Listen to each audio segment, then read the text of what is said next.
যুক্তরাষ্ট্রের president Donald ট্রাম্পের ২০ দফা শান্তি প্রস্তাবের প্রেক্ষিতে থেমেছে গাজা যুদ্ধ। এই যুদ্ধবিরতি গাজায় ইসরায়েলি গণহত্যা থামিয়েছে। এবার ফিলিস্তিন সহ মধ্যপ্রাচ্যে স্থায়ী শান্তির লক্ষ্যে মাঠে নেমেছে ট্রাম্প। মিশরে গাজা শান্তি সম্মেলনের পর মধ্যপ্রাচ্য সফরে আছেন মার্কিন প্রেসিডেন্ট। কিন্তু আন্তর্জাতিক অঙ্গনে এখনও অন্যতম সংকট রুশ ইউক্রেন যুদ্ধ। ২০২২ সালের ফেব্রুয়ারি মাসে আনুষ্ঠানিকভাবে যুদ্ধ শুরুর পর ৩.৫ বছর পেরিয়ে গেছে। এই সময় ট্রাম্পও একাধিকবার যুদ্ধ বন্ধের উদ্যোগ নিয়েছেন, বৈঠক করেছেন রুশ প্রেসিডেন্ট পুতিনের সাথেও, কিন্তু স্থায়ী সমাধান আসেনি। তবে গাজায় যুদ্ধবিরতি কার্যকর করার পর এবার ট্রাম্পের উপর বেড়েছে প্রত্যাশার চাপ। জাতিসংঘ মহাসচিব সহ বিভিন্ন দেশের রাষ্ট্রপ্রধান ও সাধারণ মানুষের প্রশংসায় ভাসছেন যুক্তরাষ্ট্রের এই পাগলাটে প্রেসিডেন্ট। বিশেষ করে ইসরায়েলের মানুষের কাছে ট্রাম্পই এখন নায়ক। এমন পরিস্থিতিতে জার্মান চ্যান্সেলর ফ্রেডরিক মার্চ ট্রাম্পকে মধ্যপ্রাচ্যের সফলতার প্রভাবটি কাজে লাগানোর আহ্বান জানিয়েছেন। বিশেষ করে রুশ ইউক্রেন যুদ্ধ বন্ধে আরও কার্যকর ভূমিকা রাখার তাগিদ দিয়েছেন।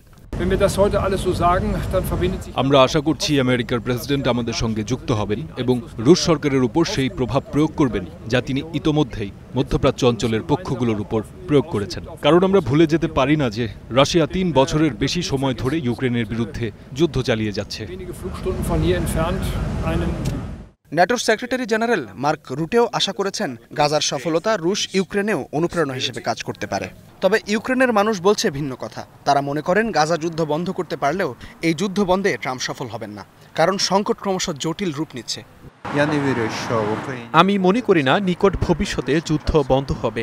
এই মুহূর্তে যুদ্ধের তীব্রতা বেড়ে চলেছে, যুদ্ধ এখনও চলছে এবং ইসরায়েল ও গাজা পরিস্থিতির মতো কোনো শান্তি চুক্তি বা সমঝোতার সম্ভাবনাও নিকট ভবিষ্যতে নেই। রাশিয়া খুবই আগ্রাসী এবং তারা দখল করা এলাকা ছাড়বে না, আর ইউক্রেনও কোনো অঞ্চল হারাতে চায় না। আমি মনে করি পুতিন যুদ্ধ জয়ের ব্যাপারে এত বেশি আত্মবিশ্বাসী যে তিনি কোনো চুক্তি মেনে নেবেন না। যুদ্ধ বন্ধ হবে কিনা এমন আশা ও নিরাশার মধ্যেও ট্রাম্প ইউক্রেনকে নতুন অস্ত্র সাহায্য দেওয়ার কথা ভাবছেন, যে সাহায্য এই যুদ্ধের শুরু থেকেই দিয়ে আসছে যুক্তরাষ্ট্র।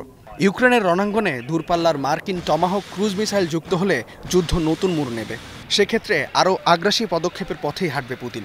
তার আগে ট্রাম্প কি যুদ্ধ বন্ধের কার্যকর কোনো উদ্যোগ নেবেন, সেদিকেই তাকিয়ে আছে বিশ্বের শান্তিকামী মানুষ। ইস্তিহাদুল মাহমুদ, স্টার নিউজ।